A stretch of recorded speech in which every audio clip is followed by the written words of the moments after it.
यदि जीवन में आप बड़ी सफलता प्राप्त करना चाहते हैं तो आपको अपनी आत्मिक सोच में परिवर्तन लाना होगा। आपकी आत्म अवधारणा को बदलना होगा। और सबसे पहले इस चीज़ को समझने के लिए आपकी आत्म अवधारणा के 3 हिस्से करने होंगे। और अब हम देखेंगे कि आपकी आत्मिक सोच के 3 हिस्से क्या क्या हैं।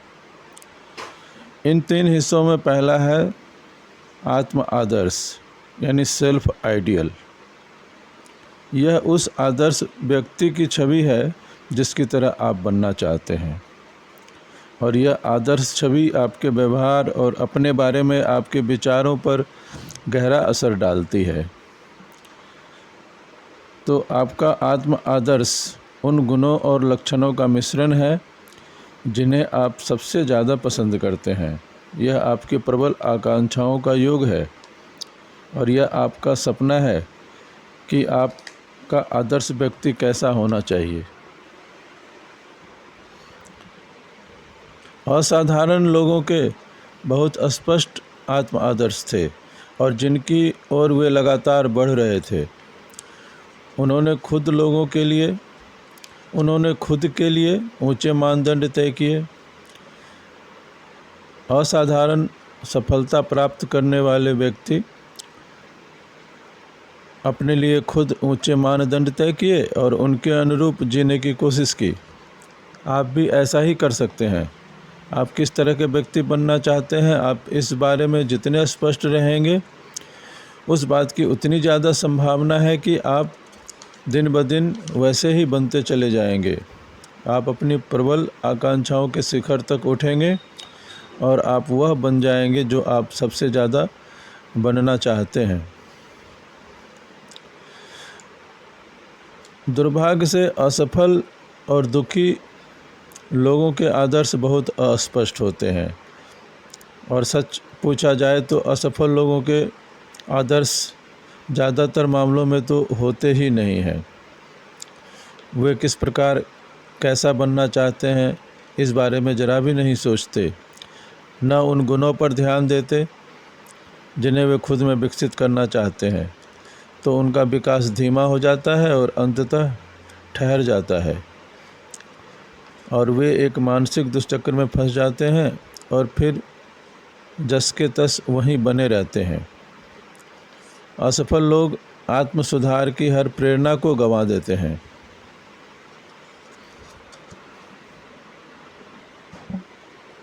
तो आप अपने आत्म आदर्श को स्थापित करें,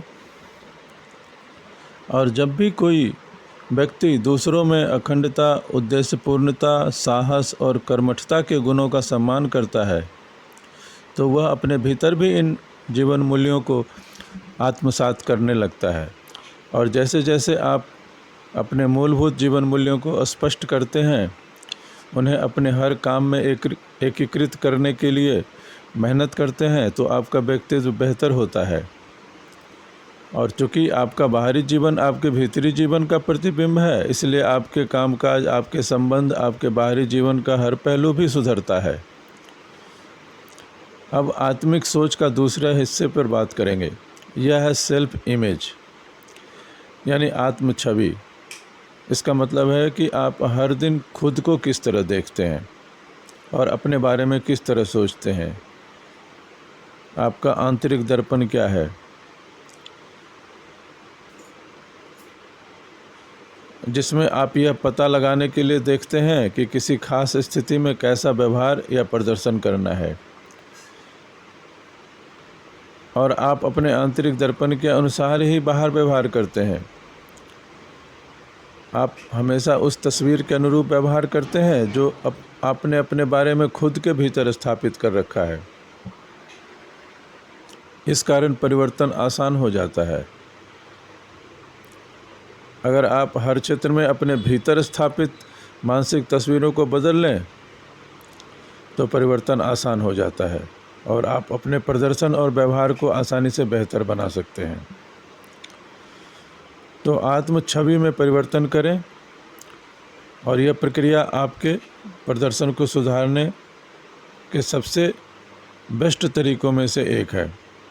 जैसे जैसे आप खुद को ज़्यादा योग्य, ज़्यादा आत्मविश्वासी देखते सोचते हैं तो आपका व्यवहार भी असरदार बन जाता है। जब आप चेतन रूप से अपनी आत्म छवि बदलते हैं तो आप ज़्यादा अच्छी तरह बोलेंगे, ज़्यादा अच्छी तरह चलेंगे, ज़्यादा अच्छी तरह काम करेंगे और महसूस करेंगे। आप अपनी मानसिक छवि बदलकर अपने व्यक्तित्व और परिणामों दोनों को बदल देंगे।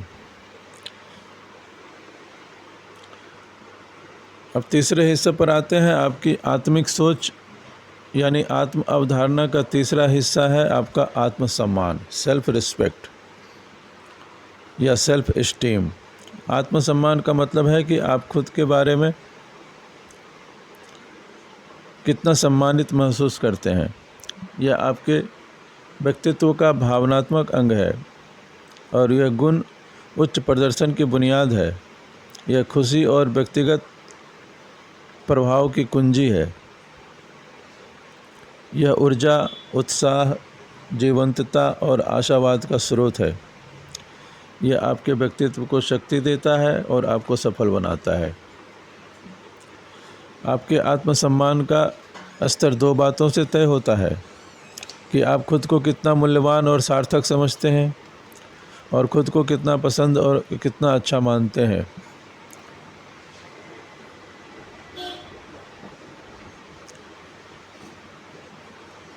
यह आपका खुद का मूल्यांकन है जिसका इस बात से कोई संबंध नहीं कि उस पल आपकी ज़िंदगी में क्या चल रहा है या बाहर क्या चल रहा है। यह बाहरी चीज़ों पर निर्भर नहीं है। ऊंचे आत्मसम्मान वाले व्यक्ति के जीवन में असंख्य मुश्किलें और बाधाएं होने के बावजूद वह अपना ऊंचा और सकारात्मक आकलन कर सकता है। दुर्भाग्य से बहुत कम लोग विकास की इस अवस्था पर पहुंच पाते हैं और इस ढंग से सोच पाते हैं जहां पर वे बाहरी परिस्थितियों के बावजूद भीतरी मूल्य का एहसास कायम रख पाएँ। लेकिन आपको यह एहसास कायम रखना है कि आपका आत्मसम्मान बहुत ऊंचा है।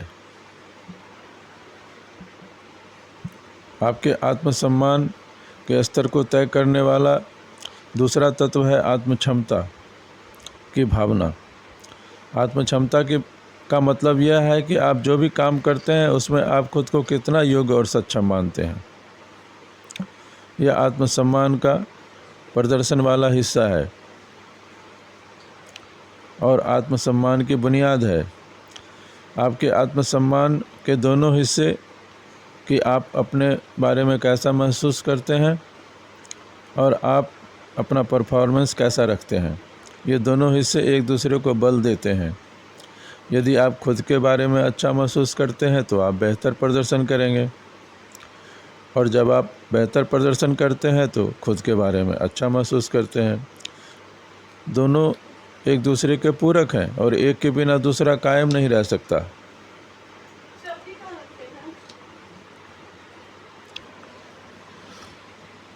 आत्मसम्मान को जानने का सबसे अच्छा पैमाना यह है कि आप खुद को कितना ज़्यादा पसंद करते हैं। आप खुद को कितना ज़्यादा पसंद करते हैं और आप अपने चुने हुए हर काम को उतना ही ज़्यादा बेहतर करेंगे। आप खुद को जितना ज़्यादा पसंद करेंगे, अपने चुने हुए काम को उतना ही बेहतर ढंग से करेंगे। आप में उतना ही ज़्यादा आत्मविश्वास होगा और आपका नज़रिया उतना ही ज़्यादा सकारात्मक होगा। आप खुद को जितना पसंद करेंगे, आप उतने ही ज़्यादा स्वस्थ और ऊर्जावान होंगे और कुल मिलाकर आप उतने ही ज़्यादा खुश भी होंगे। तो आप कैसा महसूस करते हैं, यह काफ़ी हद इस बात से तय होता है कि आपका अपना ही मन अपने मन से कैसे बात करता है। इसलिए आप अपने आत्मसम्मान को इच्छानुसार बढ़ाने के लिए उत्साह और विश्वास से बार बार दोहराएं कि मैं खुद को बहुत पसंद करता हूँ। आप इससे बेहतर भी वाक्य भी कह सकते हैं, मैं खुद से प्यार करता हूँ, मैं खुद से प्यार करता हूँ। मैं खुद से बहुत प्यार करता हूँ। पहली बार ये सुनने में थोड़ा अजीब लगेगा, लेकिन है बहुत दमदार। प्रयोग के रूप में आप खुद से कहें और आप इसे दिल की गहराई में सच माने कि मैं खुद को बहुत पसंद करता हूँ। और इस वाक्य को 5-6 बार कहने के बाद आपको लगेगा कि आप अपने बारे में सचमुच बेहतर महसूस कर रहे हैं।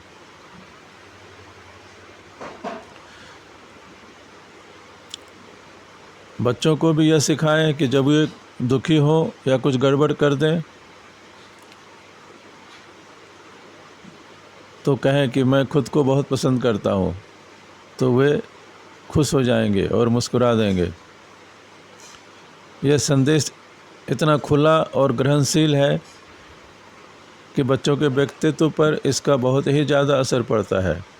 और खुद को पसंद करना बड़ी स्वस्थ बात है। और दरअसल यह व्यक्तिगत प्रभाव और दूसरों के साथ सुखद संबंधों की कुंजी है। आप खुद को जितना ज़्यादा पसंद करते हैं, जितना ज़्यादा सम्मान करते हैं, हर काम में आप उतना ही बेहतर प्रदर्शन करेंगे, उतने ही ज़्यादा शांत और सकारात्मक रहेंगे।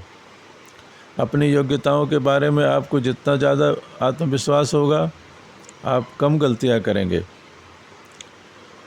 आप में ज़्यादा ऊर्जा होगी और आप ज़्यादा रचनात्मक काम करेंगे। दुर्भाग्य से कुछ लोगों को सिखाया गया है कि खुद को पसंद करना घमंड का लक्षण है या बुरी बात है, लेकिन सच्चाई इसके विपरीत है। सुपीरियरिटी कॉम्प्लेक्स का मतलब घमंडी या दम्भपूर्ण ढंग से व्यवहार करना नहीं है, वह एक अलग चीज़ है। इसलिए इन्फीरियरिटी कॉम्प्लेक्स ना रखें, हमेशा सुपीरियरिटी कॉम्प्लेक्स रखें और वास्तविक आत्मसम्मान करें। वास्तविक आत्मसम्मान वाले लोग लगभग हर व्यक्ति के साथ आसानी से और अच्छी तरह तालमेल बैठा लेते हैं।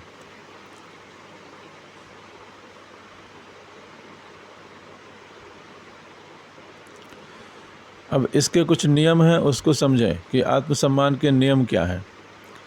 आत्मसम्मान और खुद को पसंद करने के 2 नियम हैं। पहला नियम है कि आप खुद को जितना पसंद करते हैं, खुद को जितना प्रेम करते हैं, उतना किसी दूसरे को कभी नहीं कर सकते।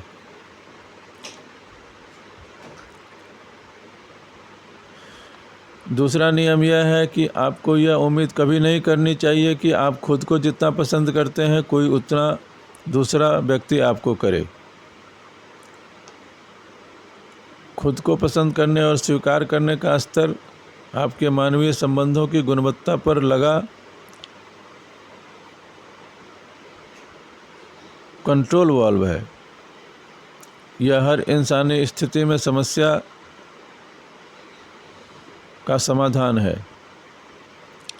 आप अपने आत्मसम्मान को बढ़ाने के लिए, मजबूत करने के लिए जो भी करेंगे, उससे आपके जीवन में संतुष्टि और खुशी बढ़ेगी। तो आपकी आत्मिक सोच, आत्म अवधारणा, आपके अवचेतन मन की नई प्रोग्रामिंग है और इसकी प्रोग्रामिंग अगर ठीक नहीं है तो आप इसकी प्रोग्रामिंग दोबारा से करें और अपनी आत्मिक सोच का नया निर्माण करें। आप आत्म अवधारणा के साथ पैदा नहीं होते। आप जो भी चीज़ मानते हैं, जानते हैं या जिस पर विश्वास करते हैं, वो आपने सीखा है और बचपन से आज तक आपके साथ जो हुआ है उसे आपने सीखा है। हर बच्चा शुद्ध क्षमता, खास स्वभाव और निश्चित जन्मजात गुणों के साथ संसार में आता है, लेकिन उसमें आत्म अवधारणा नहीं होती। वह सब इस दुनिया में आकर वह सीखता है। आत्मिक सोच, आत्म अवधारणा, नज़रिया, व्यवहार, जीवन मूल्य, राय, विश्वास, डर, यह आपने सीखा है। इसलिए अगर आपकी आत्मिक सोच के तत्व जो आपके उद्देश्यों को पूरा नहीं करते तो आप उसे दोबारा प्रोग्रामिंग करें और अपने लक्ष्यों की प्राप्ति में उनका उपयोग करें।